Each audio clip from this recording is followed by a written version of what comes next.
Get started because I know Mandy's got a hard out at 12:45. I have one at 12:55.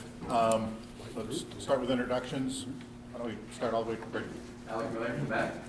Larry Brown, Allegan County Road Commission. Mike Sabatino, Port Sheldon Township. Tom Hunt, Zealand Township. Mandy Cooper at large. Greg Garcia, Iowa County Road Commission. Russ DeSile, Town Charter Township. Stephen Ringelberg, Lake Town Township. Jason Latham with the MACC. Nathan Box, City of Holland. Kevin Kleinstra, City of Zealand. Blake Gray, Grand Region. Heather Bowden and Dr. Gateway Planning. Steve Schoolhoff Partnership. John Younger, Belmore Township. Judy Fisher, the MACC. Eric Eichster, Sean Monroe. Great. Let's stand for the Pledge of Allegiance. Everybody? Great. Thank you.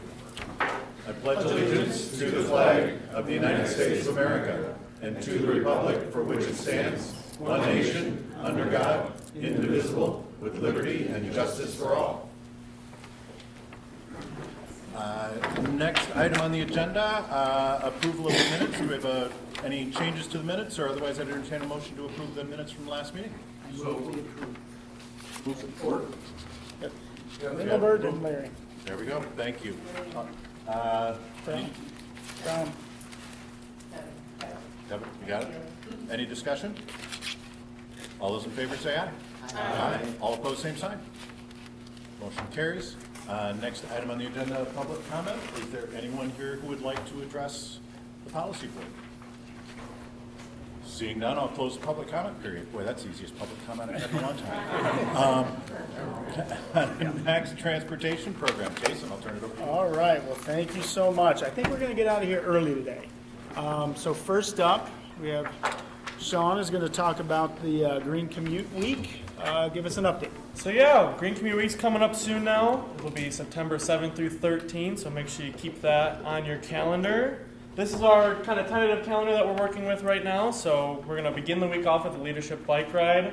I'm hoping as many of you guys can attend as possible. Nathan Box will be there, the mayor. And we're hoping that that'll all go good, and then we have our Green Commute Week at the Holland Museum Spark Lab. So that'll be more of a kids-tailored event where we're going to be going over our active transportation methods here in Holland, kind of getting them familiarized with MACC Transit Set. Hopefully they'll grow up kind of not being scared to use it, because I know adults who are still scared to use the bus system and whatnot, so it'd be good to kind of get them familiarized with that. Then we have our Upper MACC bike ride. That's going to be in conjunction with ODC and Hope and Velocity. We're going to be kind of doing a showcase of the area, talking about the flora and fauna, showing the bike path, because that's my favorite bike ride in the area, so I'm hoping that'll become others' favorite as well. Then we're going to finish off the week with a Bike for Brew, which is more of just a bike to 205. You get a 15% discount on your coffee.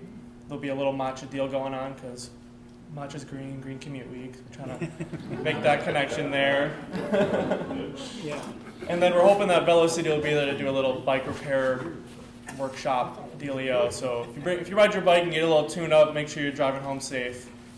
And then we're going to finish it off with our Green Energy Concert. That's going to be our big send-off event for Sustainability Week, which is also going on during that week, and Green Commute Week. So we're hoping that'll have a big turnout. People really like the concert series at Collin Park, and so we're hoping that this will be going on after that. So we're kind of hoping that crowd will show up again, learn a little bit more about Green Commute Week, and participate next year if they didn't already this year. And then, so we're at Waterfest this year, kind of promoting these, talking about these events, and we had really good reception. So I'm really excited for this week. It's looking like it's going to be good. A lot of people seemed really engaged with Green Commute and kind of why we're promoting this and that kind of stuff. It wasn't just stop by, grab free stuff, and keep going. They really want to stop and have a conversation with us, which was nice. So August 1st is when we're going to be really pushing our marketing, getting our we have a few billboards scheduled, and that'll all go up, and we'll be pushing social media and all that kind of stuff, getting with our partners, helping everybody promote each other, get that going. And so yeah, keep an eye out for that, and that'll be also during Sustainability Week. So there's more events than this going on. This is just what we're doing for just specifically Green Commute Week. But ODC and City of Holland and Hope College are all working together to put together the Sustainability Week, and they have trivia at Tulip. The library's doing a few events. Hope's putting on a movie at, I think, the Civic Center. Don't quote me on that though, but they'll be doing a showing of Wall-E for the Hope students, and so we're hoping to get them engaged in this as well. But other than that, we were pretty busy with the conference this last week, so we're hoping to hit the ground running and get promotion going soon. So make sure you got it on your calendars, but that's it for me. Just a quick reminder for folks, the September 7th, that Sunday, the Leadership Bike Ride. Yeah. That is also the day of the Holland Haven Marathon. And the finish line for the marathon comes up Pine Avenue from the north side and then up onto 3rd Street. It should be ending right about the same time as the Leadership Bike Ride, but if you're coming from the north side, be prepared to hit the last Yes. stragglers of the marathon runners coming in. Maybe they want to keep going and kind of run Yeah. along with us or something. Could you send that document to us? Yes. Yep. We have a meeting in a couple of weeks, so I'd like to put it in our agenda. Yeah, that'll be great. The one comment is just tell us the times that these begin. Yes, I'll add that. That'd be helpful. Perfect. Great, thank you. Any other questions, comments, any ideas, things I should be doing? Perfect. Nice Thanks. job, Sean. I know last year we kind of ramped it up quite a bit, so everything I think went really well. And Sean has now raised the bar yet again. So that's the goal, is keep getting things going, keep getting a little bit better. And I think our partnerships this go around is really, really good. That's a nice job. Thank you. All right, next up, we're gonna do the Safe Streets for All update. And Alec, you're gonna advance my slides for me. There, nice, thank you. So you guys remember that we did our Safe Streets for All, spent a year working on that. We were working really at breakneck speed. I don't know if you guys realized it or not, but what we wanted to do is have that document done, our safety action plan completed, because there was going to be a round of construction money available. And we hit it with your approval at the end of April. The notice of funding opportunity came out in May. Projects were due in June for that construction money. So if you recall, within that document, we had project lists. So each community, we kind of broke it out to show what projects were available. The safety action plan is a nice detail of our high injury network. And within those high injury network, here's potential projects. This is just a screenshot also, it's pages long. Yeah. This is just a small screenshot. Yeah, that's page 86 right there that we just pulled that one out real quick. That's the first page.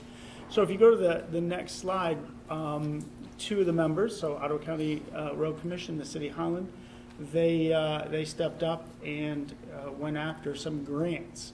So Ottawa County Road Commission had the Riley Street, Butternut, 144th roundabouts, and then the Douglas Avenue, 144th, that's River to 144th. Yeah, that's the 5-lane expansion.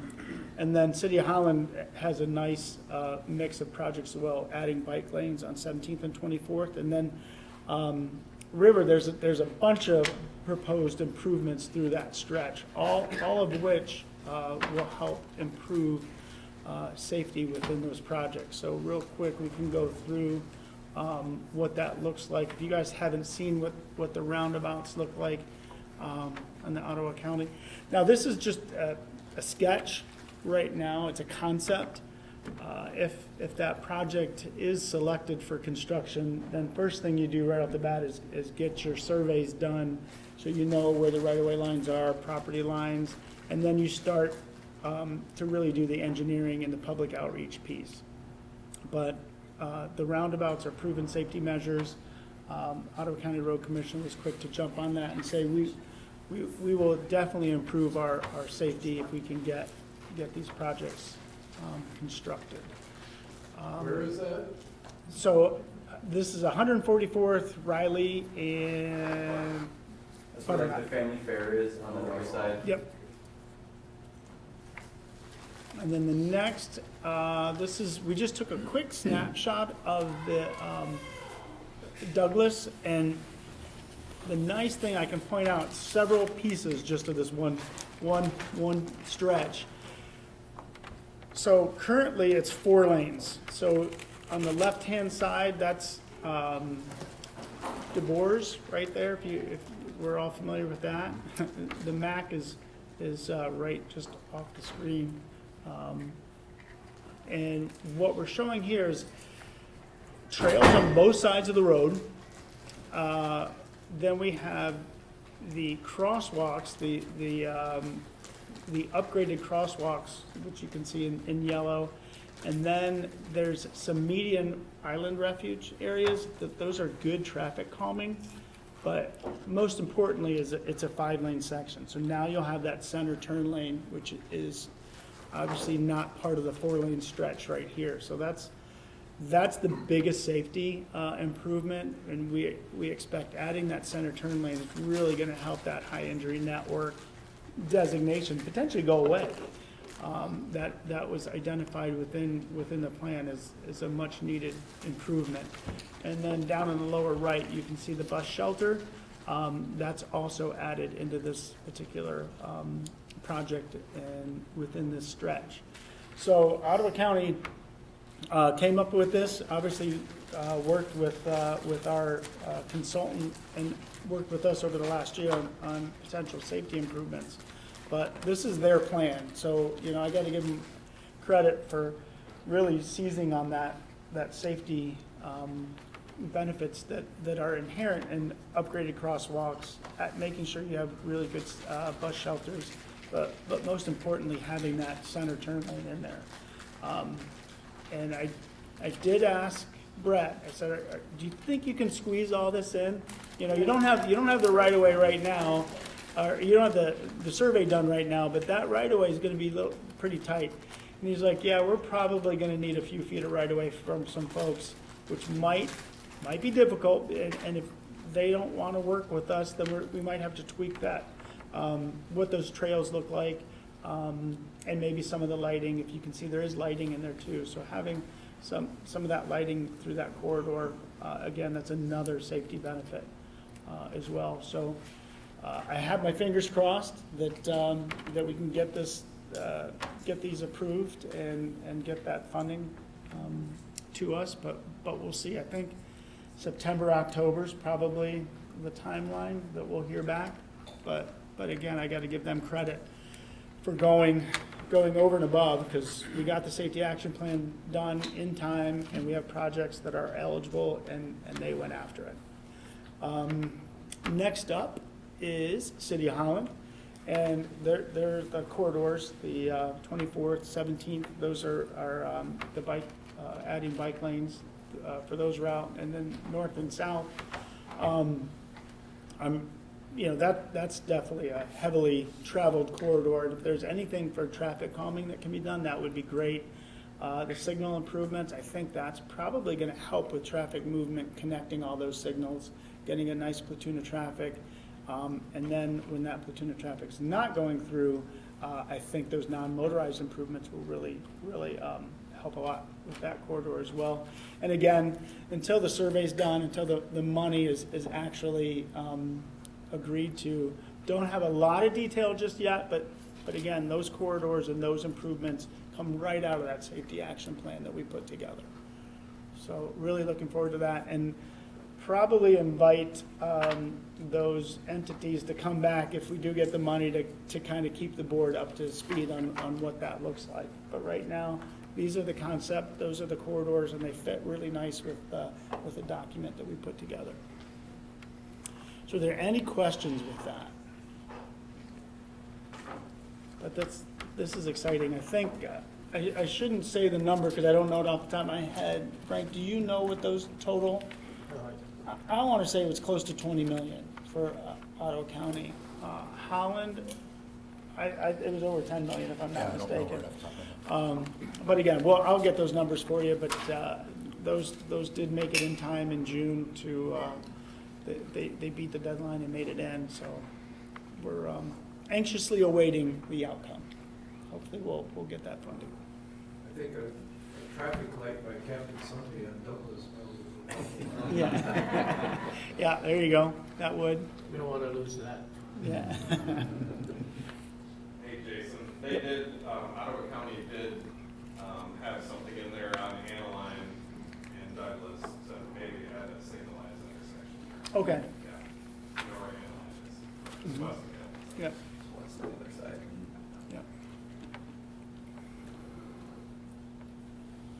yeah. All right, well, next up, we're gonna do tip amendments. Hold on, I have a little update to give beforehand. Yeah, we gotta do the update first.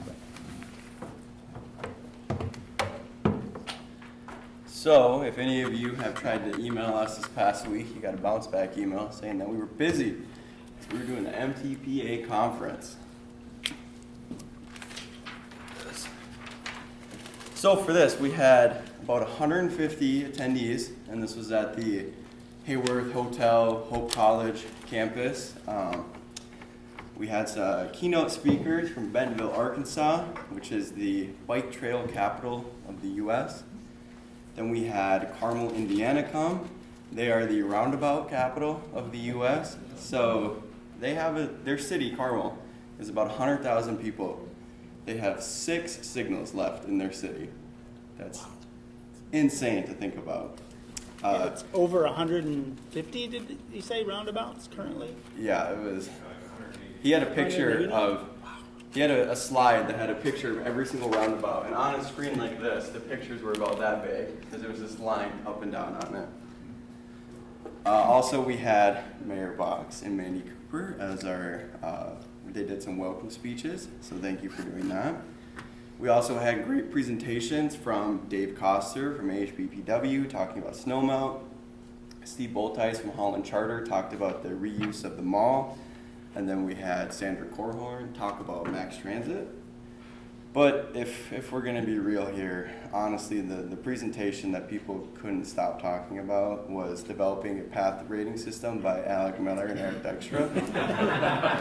That was there was rumors that it was 2 miles long, the line to get in. Like we had to shut people away. That's a rumor. My hand still hurts from signing so many autographs, but actually, the highlight of the conference that people couldn't stop talking about was we did a transportation trivia at Park Theater. And Eric and I were hosting it, we're the MCs, and we decided to have a little fun with it. So we decided to dress up as each other. So that's the really good bald cap that I'm wearing, and Eric is wearing my shirt, I'm wearing his flannel, and my belt bag that I wear, and actually Eric kept the wig on he really liked it, so I think if you see him around town, yeah, he's Alex gonna was be. recruited by Al Qaeda after this. Okay, back to reality now. Yeah. Can I just Yeah. jump in? No, it was a really great concert. I'm sure you agree. But it was really nice because it was in the city of Holland. All of the events were within walking distance. I didn't have to get into my car at all. And everyone here were great hosts and did a fantastic job putting it together. So. Well, thank you for that. We've gotten a few emails and Yeah. some feedback already. We got feedback at the conference as well, but more than one person said it was the best conference they've ever been to, which is nice. And yeah.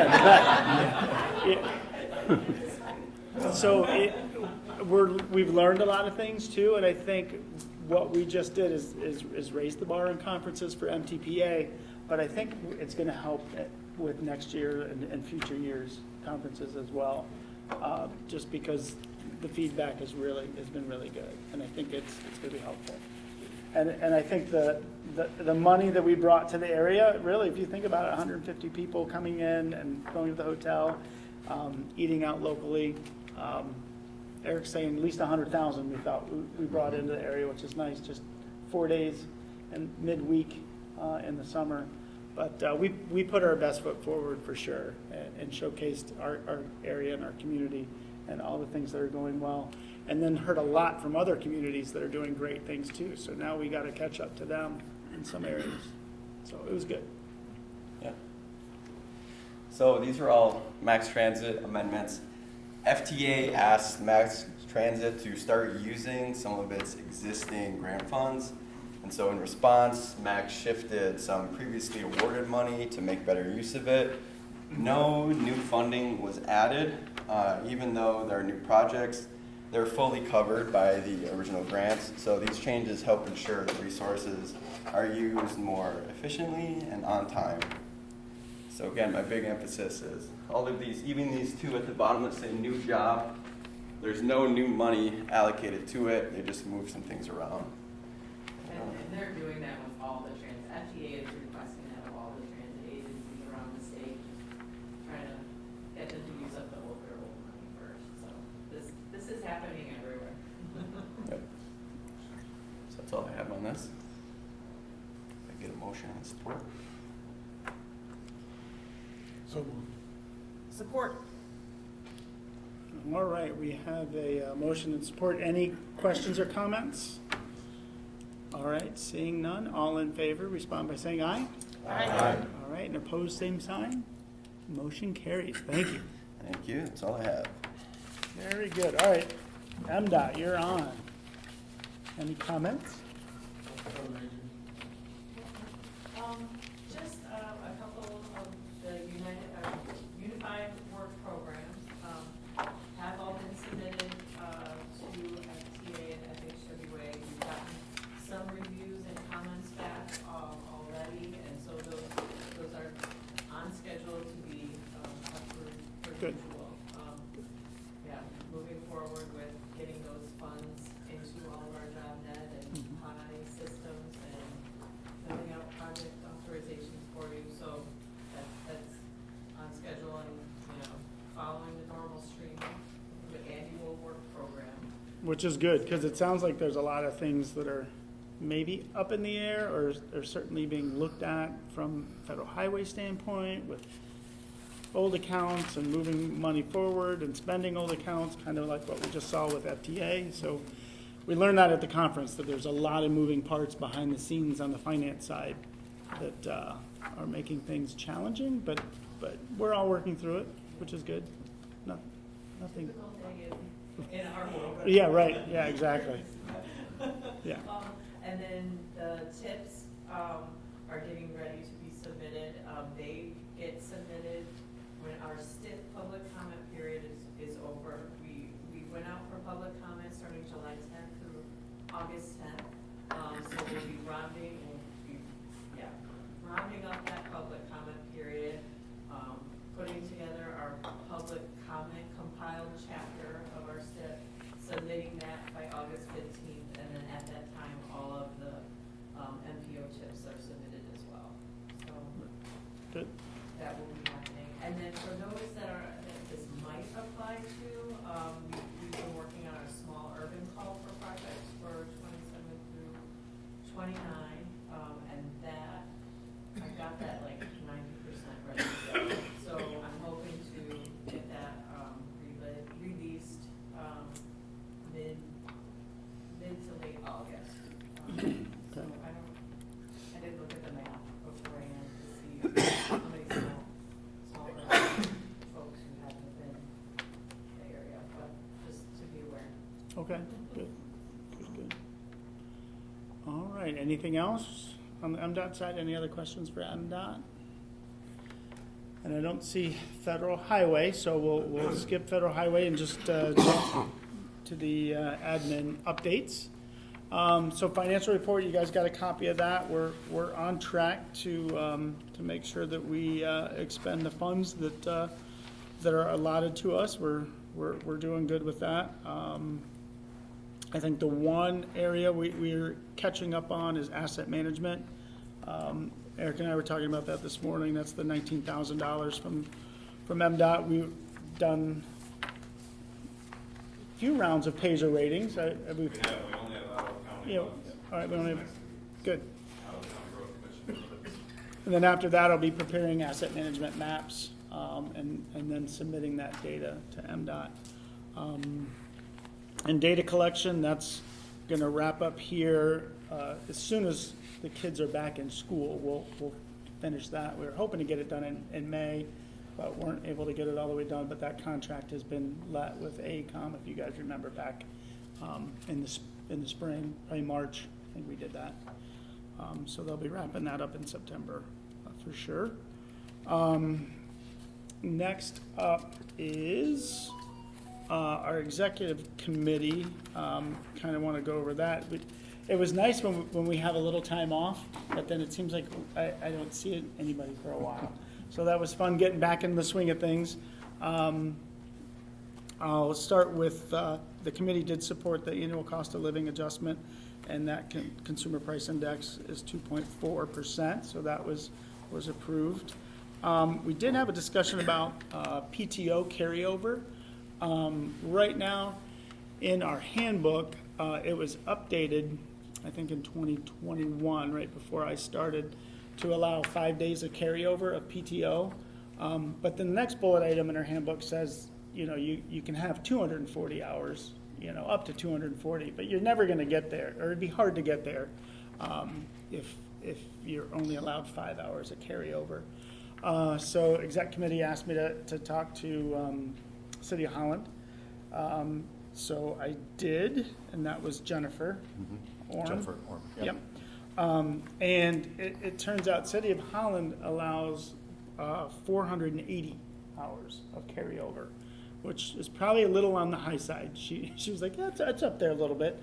But I think one of the things that I'm going to ask exec committee is to probably maybe just take that 5 day, just take that away and just leave the bullet point that's been there forever, which says up to 240 hours. That's the break point, because I know that's what it was at Berrien County, and that's what I'm pretty sure it's at MDOT, if you guys know off the top of your head. I want to say 240 is when you start to lose. If you have 240, you can't add any more to it. It's right in that ballpark, if I remember correctly. But that was a good discussion, and she was very nice and said she'll help out on anything. And I might jump in on some of her HR and other discussions that she has. She has a little working group, and I thought that'd be nice to get into that group once in a blue moon, just to make sure that my finger's on the pulse of where that's going. Can I make one comment, Jason? Sure. I'm not an exec committee, but for information, I think PTO is meant to be used. Mhm. That's what it's there for. Yep. So whatever that language is, and it should be, you can allow to carry over, but whatever earned PTO you have in a year, that you're taking at least 50% of it. So you're just not, I'm not going to take any Banking, yeah, PTO for banking, 2 bank. years, so I can build up my Right. cap and then retire early. Right. Yeah, exactly. Type of thing. Yeah. Do you pay out for vacation days when people leave? We'd pay up to the 240. Yeah. What you have. So it's, Yeah. take that all into consideration, yes. Yeah. I just see Yeah. PTO as meaning you should be taking time off. Right. Yes, if you have Yep, and extra, that that's a combination. that did come up at exec, which we Okay. did talk about. Good. And I think the one thing that always trips me up is, and I don't know how MDOT's doing it, but you had sick time and you had vacation time. Yeah. And that's the one thing, is this is combined. So the more PTO you have, if you do have an illness, you can be off and get paid full. I was off for 4 weeks, and now I'm back and I got paid. So I think it's good to have that 240 buffer, because it is both. It's combined. Yeah, and I know MDOT, like, there's one or the other is that CAPS thing. Yep. Yeah. Yep, exactly. No, but good discussions, for sure. The other really good discussion that started was John reached out with what was going on in Fillmore Township with a developer wanting to do kind of a TIF project, and asked if there's anybody that could help educate his board. I think he talked to Lake Town as well, and there's probably some board members there that would like some feedback. And we just talked about it, can the MACC help facilitate some of these discussions and some of the training, or at least put you guys in contact with the right people. So there's some possibilities there, opportunities, I would say. I know I've been talking with Ottawa County a bunch, Paul Sachs. We're kind of working on that county-wide planning effort, but really would like to help, be that place where we can work with our members and say, here's a really good consultant group, or here's some legal opinions that are really good when it comes to this type of thing, just so you don't have to go it alone, and be there for you if you need it. So I think that's going to continue. I've reached out to a local consultant, and like Paul was on vacation, he should be back, I think, this week. So we're going to keep that conversation going and then see how we can help you guys out. So Chris Kleinjans in Allegan is the person who's the point person for Allegan County on helping support TIF financing. So I will get you his contact information, John. And There's a lot there. It's complicated. it's complicated, but it's actually not as complicated as we can make it. But the key thing is that there's no set formula. You negotiate with a developer to get a deal that's livable for the municipality that provides the financing they need for the project to make sense. So we have a project where they have to pull water and sewer, but because of the elevation change, they need a lift pump. And the lift pump is the killer for them because they're very expensive. So I don't think my own board is very receptive to TIF financing, in part because they don't like the concept of 160-unit development on what is now green space.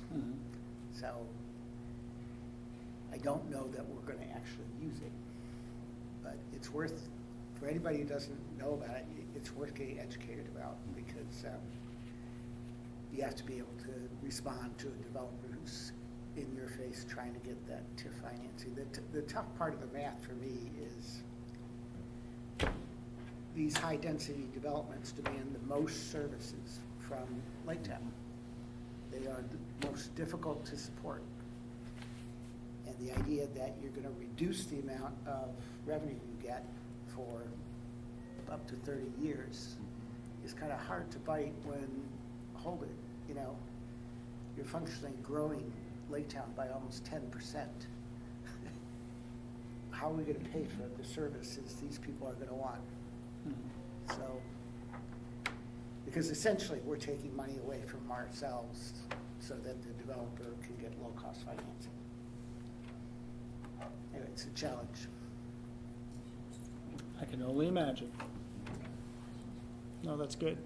Yeah, and obviously it has to work for you and your municipality, and that's working through it. And then from a development side, I'm sure people will probably say, well, why would we give the developer extra money? Isn't if the numbers don't work, why would that be on the backs of the public? Well, and for clarity, Yeah.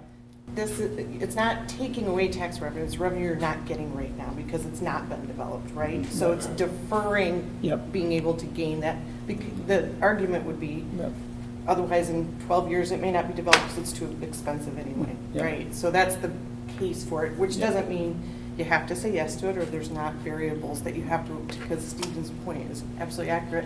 They're going to require services and all of those things as well. So my fire chief really wants this development because he gets water.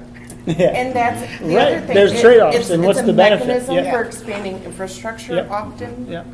And if you do it in a dense area where, then that's, as opposed to piecemeal, then it's. Sorry for jumping in. That's the one thing, like we hear all the time, well, it takes money away from, no, it's deferring future tax revenue. No, that's good. And I think if there's some things that we can all be on the same page with, kind of making sure we're sharing that message that's clear, that's probably helpful. Yeah, like these residential developments, if you look at it just as a residential, it's kind of a wash for the township. There's extra cost involved, but as a big picture, it's more commerce, and it just generates a lot of potential. But you kind of look at it a broader perspective, I think. talk to people that way, I think they kind of open up to it, so. Yep. No, that's good. Yeah, so I'll look into that a little bit more, just see how we can help and who are the people that we need to talk to and what's the stuff we can put together.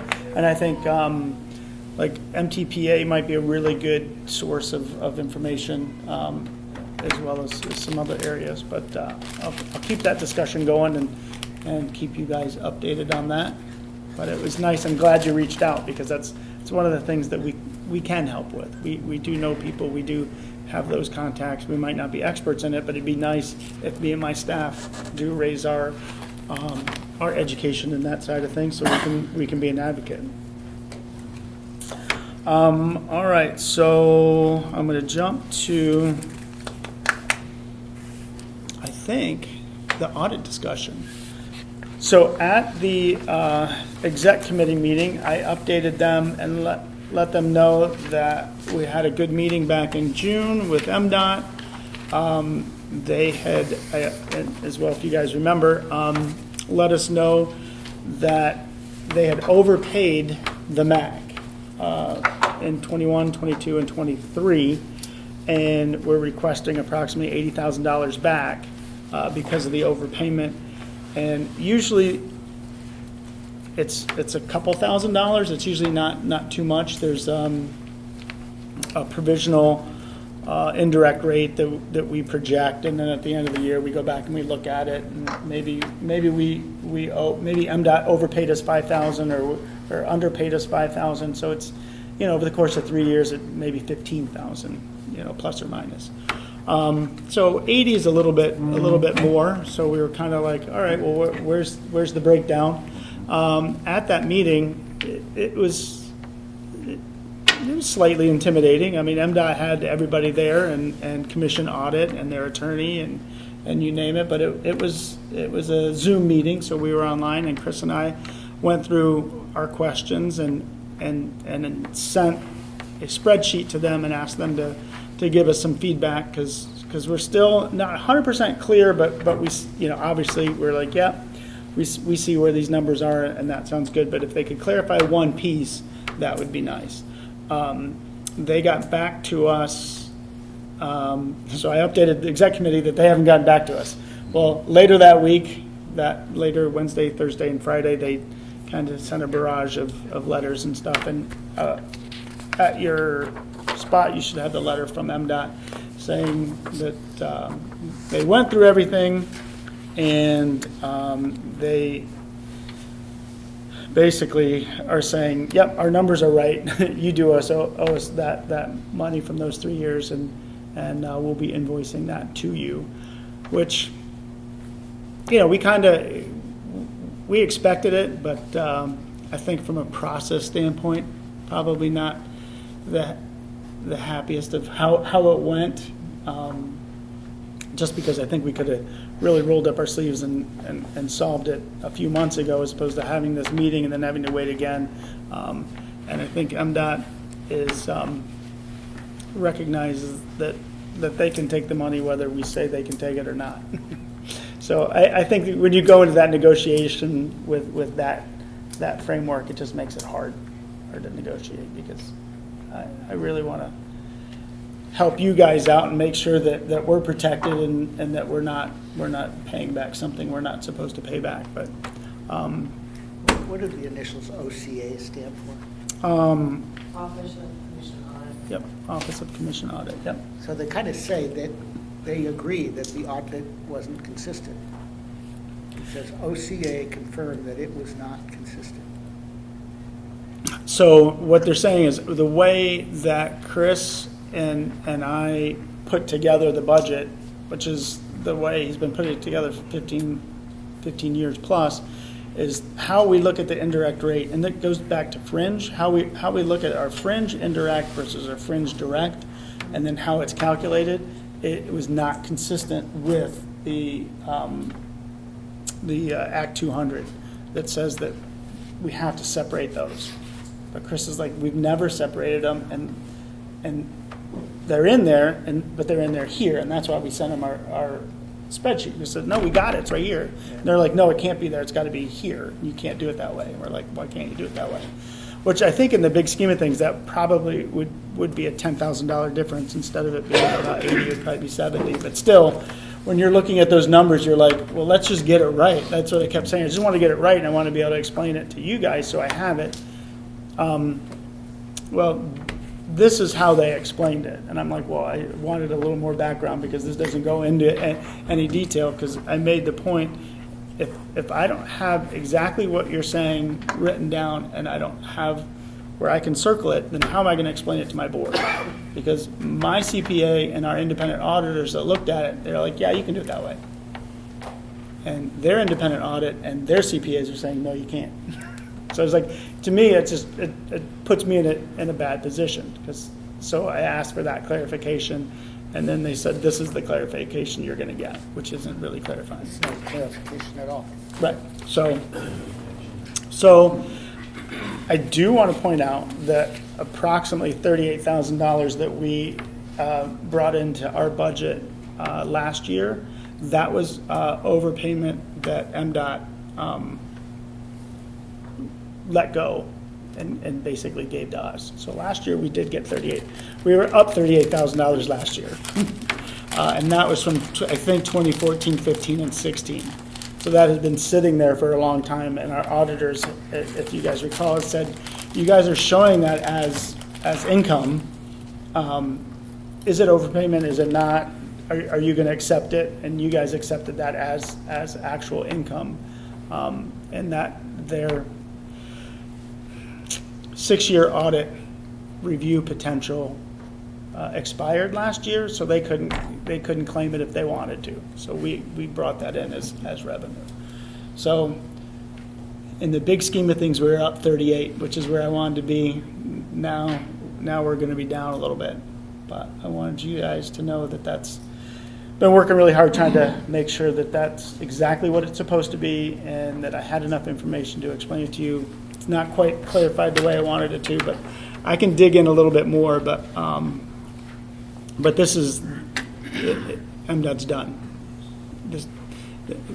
Your budget will be okay if you have to pay the $75,000. Yep, 100%. Yeah, it'll come out of our fund balance. It's not going to come out of this year's direct. But And we've got a way to be able to change it change what we're doing moving forward, so that we don't have the non-alignment. right, exactly. In the provisional and and final, there's always that's just kind of how receipts come in throughout the year. So we expect a couple thousand plus or minus throughout the year, but that's I don't want this big of a swing in the future. And I think the other thing, and Chris and I are talking through it. This was 2 years of when we had watershed as part of the MACC. It's 1 year where we didn't. So you can kind of see that there is a fluctuation there that we're not used to. And so Chris and I are kind of working through that, how we want to show things. Because it is different now. And it's one of the things I said right off the bat when I started. I told Chris, it's like, well, we don't have that anymore. So why we're not going to do provisional. We're just not going to do it. Let's just start right here. It's 100% direct. And he's like, you can't do it that way. Now we're getting closer to how we're going to try to do it much. Internally be more aligned as we're direct 98% of the time. Because I think that's what we do. So. Yeah, and I guess just to mirror that, you have the information that you need in order to, align how you're doing things so that. Yeah, we have OCA all the support in the world from MDOT Okay. on planning and all the way through. I think it's the commission audit side and their independent auditor. It's like, I swear they're not used to looking at it, because when they were going back and forth with Chris, he's like, well, wait, that doesn't make sense. And there was so much back and forth. It was like, you know what? Either you agree or you don't agree. And I said, I don't agree. And then that's what brought on that meeting with their attorney and everybody. And still, I'd like a little more clarification, but this is all they're willing to do. They were done. They're like, stop trying to nickel and dime me where this is the overpayment, you owe it back to us. So the nice thing, it's not new revenue, it's just, it's money that came to us that shouldn't have. So we can We give get it to back. keep the interest, right? Yeah. There you go. There's the silver lining. So any questions on that? I know it's not so super clarifying, but that was the discussion. It's been fun for a few months, not the kind of fun I generally like, but I was hopeful that I could get that down to 30 or less, but it didn't happen. All right, so next up, we're going to go to, so, well, I guess, yeah, we did talk about that. I put it on there. I feel like with the overpayment, they can invoice us, we can pay it back. I don't know if we necessarily need a motion to approve paying back the 3 years of overpayment. I was going to kind of discuss with you guys if you felt that was something that you wanted to weigh in on or not. I don't think we have a choice. If we vote no, it doesn't matter. Yeah, right, yeah, exactly. That's the thing, Do you go to jail if you make yeah, Have they invoiced us yet? no, they have not. We want to wait until they invoice us? We could, and then I could put it, I think I'd just soon have an invoice in front of us to Right. approve. it. yep, okay. Very good, very good. All right, now we're at member comments. Thanks, Alex. We could start with, do we want to start with, yeah, let's start with the host. Welcome to the city of Zeeland, and we had a busy summer. We had lots of activities in our downtown. Every Monday night, we've had Zeal Mania, which is for the kids, and lots of things going on our Main Street. Busy time. Tuesday nights is Sound of Summer in the city park, where we have a band come in, so well attended.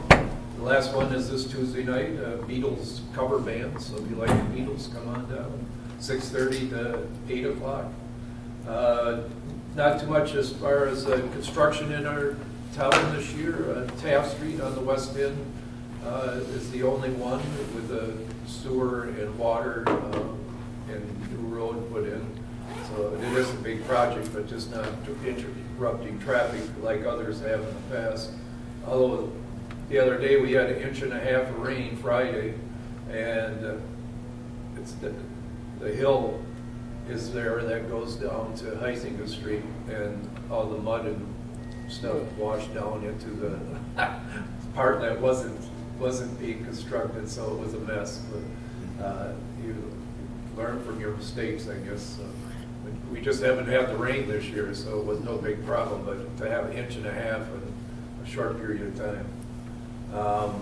We've had a lot of meetings in this room the last few months with Reckitt, or Lee Johnson, talks with the Planning Commission that voted in favor of Reckitt expansion and tearing down some houses.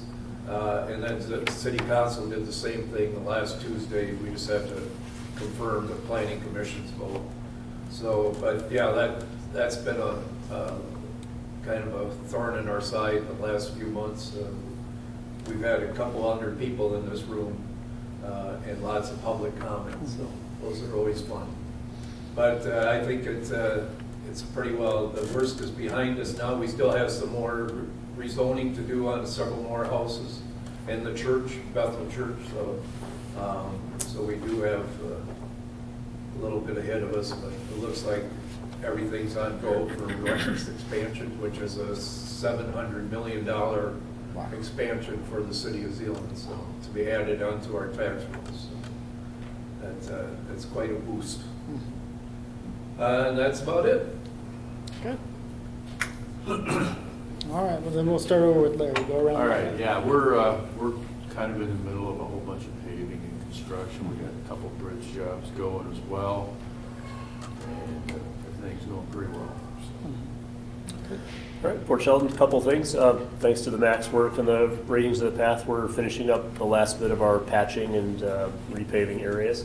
So that's coming along nicely. And then also, a few years ago, we received some bike racks from the MACC, and we completed some sidewalk and accessibility improvements to our township park at the hall, where the township hall is, and we're able to utilize those finally, and added some additional to that as well. So those are all happening, so that's been a good thing to see completed and utilize those, so good to go to waste.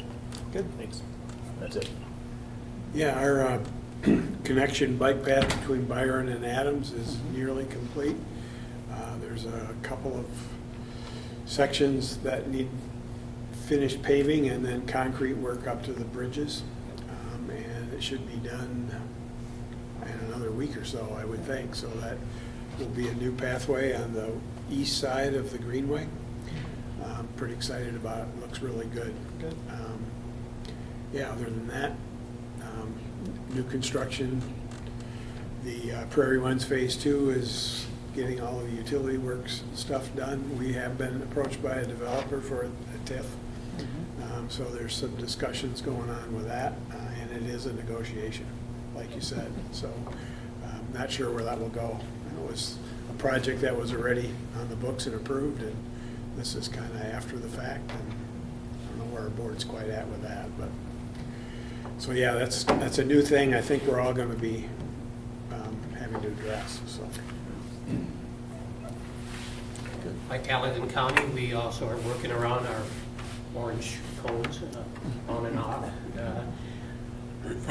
For those of you who aren't hooked up on our website, we put out our weekly updates as to what construction's happening out there. So if you're not signed up, I would suggest that because it's very informative. Good.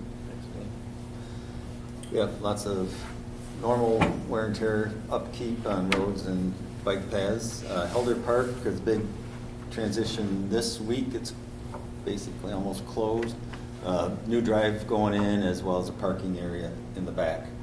That's all going to get new pavement on it. So that'd be done between end of summer activities and before the fall activities started. But we were able to get the quotes and everything in and get that part going.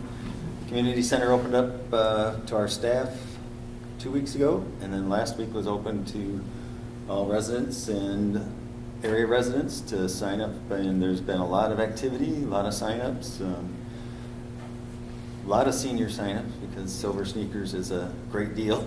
Yeah. Silver Sneakers is allowed in there. Yep. So yeah, we're excited about that. There'll be a grand opening like the second week of September, I believe, is more information will be coming out on that. But, yeah, a lot of exciting stuff in the summertime. Good. So first I have to thank Steve Spoolhoff. Apparently on the day of carrying, Steve came out and shoveled sand off the Lake Town Beach steps. Little did I know. I was expecting you to be there. Sorry to let you down. You have a lot of steps. You did it all by yourself. Oh, no, that was genuine. But we were invited back. Apparently, they get sanded on a regular basis on with the winds that continue all summer long. Yeah, our facilities guy shovels them once a week now. Once a week. Okay, wow. Because the idea is it's a lot easier when there's not very much. It's when it gets to be as deep as it was the day you were out there. So should I stop on my way home?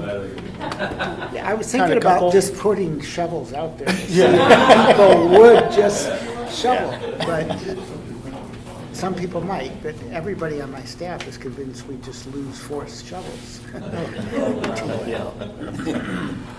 Anyway,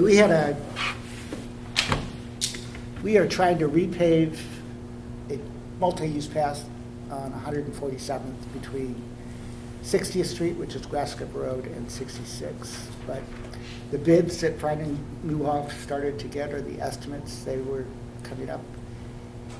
The cost of just repaving a multi-use path is astoundingly high, and we apparently didn't budget enough for it. Apparently there are not that many contractors that do it because of the size of the pavement you have to lay down. So if anybody has a solution for that, let me know. I have a house in Lake Town Township that sits in the middle of a park in Walters Woods Park. and nobody knows what the heck to do with it. And it has been rented in the past to Holland Christian Schools for use as part of their outdoor education.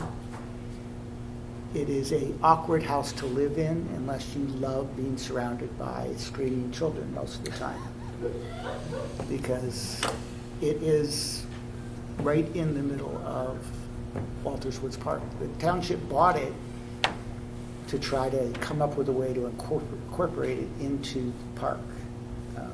And out of concern that when Lloyd Walters, who was the donor behind Walters Woods Park, when he was still alive, he loved to take his lawn chair out, and he loved to sit and watch the people play in the park, because he really liked that park. He'd actually created it. So if anybody has a good idea for what to do with that, Holland Christian was a good tenant for us because they really did use it as part of their outdoor classroom program. I had 2 church groups approach me about could they use it as residence or a place to live for some immigrants that they were trying to get resettled. But they both walked away when their immigrant families went to different cities, not Holland. I'm trying very hard to help Calvary Schools, which really wants to buy it but can't afford it. I'm trying to help them come up with a way to buy it, because they would be another great quasi-public use of that. But if anybody has any bright ideas, I'd already picked his brain, and he had nothing. Nothing. I tried, but But he also had a very road commission approach. Well, when we get surplus property, we just sell it. Okay. Yeah. So I think the board is going to direct me to sell it, but I'm just trying to find a good buyer that's, my nightmare is we sell it, we put all these covenants in the deed, make it really clear that you're in the middle of a park and they're going to live there for 3 months, then all I'm going to hear are complaints for the rest of my life by the people who live in the house. just give them my number. Yeah, I already did.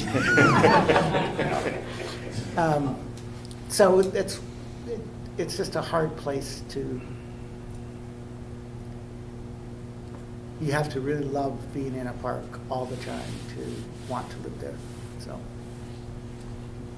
Anyway, that's what's going on at Lake Town. We are trying to replace the city manager that we have with a new manager, and I'm both, by the way. That's me. I'm the city manager, but so we're in that process right now, and I'm hoping before Labor Day we have a new manager on board. Good. A lot going on in Holland, but I'll just mention the one big thing that we've got coming up this fall. Council just voted to put a Headley reset on the ballot for November. Under our charter, we're allowed to levy up to 17.5 mils. For the last 14 years straight, we have levied 13.86 and change.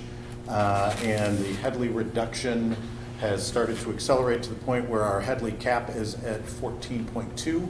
So if you do the math, we have got about 0.5 mil of headway between what we are currently levying and what Headley allows us to levy. And while the math does not look good, we're figuring in the next couple of years that Headley cap is going to get below what we have been levying. And so we're going out to the voters to ask for a full reset back up to 17.5 mils. But as anybody who's ever done ballot language before knows, that the ballot language is going to make it look like we are going to be asking to raise from 13.8 up to right back up to 17.5. So we've got a big education process that's going to be happening over the course of the next several months. So that's our biggest thing that we're dealing with right now. So, yeah. It's a lot. It is. So, yeah. And I hate to jump, but I got Okay. to leave. So Thanks. thank you guys. Appreciate it. Two things going on. Interesting, we've had through a very significant storm come through a couple months ago, and it raised our awareness of notification. And so on our agenda of upcoming meetings, do we have sufficient sirens in public places such that people are amply notified when something needs to happen. And so, if you have any policies or anything that you guys have instituted, please shoot them my way in the next couple of weeks. We're just having our first initial discussion with our fire chief. Because we had interesting feedback from certain residents saying, hey, I didn't hear a siren, but they had it on their phone, they saw it on the TV. And so I think the technology has shifted. And so I'd just be curious how you all do sirens. And so let me know if you have some siren policy, or if your fire chief is smarter than ours, have them call. We got to raise our bar. There's a couple of areas that arguably we should have a siren. So, the biggest construction project we might be going on right now, bigger than all of yours. Our school's putting in a new pool, and pools aren't cheap, and estimate is over $60 million. Yeah, that was my awe too. So we go down 152nd Street in north of Riley. You'll see a construction project for the next 2.5 years on the pool. So yeah. If you, I was going to mention to Nathan, if you need any coaching on how to get villages through, West Iowa schools are pretty darn good, and they got the village through to get built. So it's all paid by people's taxes. Hopefully we get public access. They talk about it. We'll see how public it actually is. So one of the items that I want to put on your list, Jason, as far as a community item that I think could be raised in the next year, is the whole idea of water conservation. We've had a pond in a residential area, and it affected other ponds. We struggled as a board to really understand ponds, dewatering, and what do you allow, what don't you allow, and then you start digging into it. London Township, Zealand Township are having problems with literally the aquifers lowering such that people are not having water in the wells. And so there's some challenges in our water system in Ottawa County, and I think maybe Paul Sachs and team could probably educate this group so we get ahead of the curve rather than we look kind of, unfortunately, a little bit unaware of the challenges of the water. And so I think our board is going to actually call Paul in and do a little one-on-one water conservation conversation. But it's a big deal. We literally work next to Lake Michigan. We do have challenges with water. I want to say thank you to the team. I went to one session at the conference last week, and I went to one with the Bentonville Cycling, the director of Parks. He was exceptional. He was exceptional. We get him back for even more conversation. So I'm working on that this fall. I mean, he seemed to want to come back. Yep. I thought he was great. One thing I did pick up, and I just want to, we talked about, bike path in town, going into yours. They talked about collaboration. If he said collaboration once or, cooperation once, he must have said it 10 times. And I think there's something to be said about their success is really about how well the different communities work together. Now, certainly they have that, Big W at Walmart is certainly great financing for that. But I tell you, communities need to cooperate. Money follows cooperation. Money follows vision. Right. And I really was very, very encouraged about they have extended their reach about cycling miles. And so I just walked away from that conversation, that presentation, just very, very encouraging. I tell you, if you could get him back for a day or two, I was thinking about trying to get a group of movers and shakers and get him in front of them, just to kind of say this is what we did and share his story, because the story is amazing. I mean, it's economic development, it's safety, quality of life, it's the whole 9 yards that he talked about. Yeah, there's Walmart, and that was a big piece, but yeah, there's a lot more to it. No, it's good, and I'm glad you came. Thanks. Okay, real quick, yeah, we got a lot of construction going on. Our planning commission's been real busy, and we're going to start on a new master plan, zoning maps, zoning ordinances, getting it all updated. And Blue Star Water, I think I'm talked to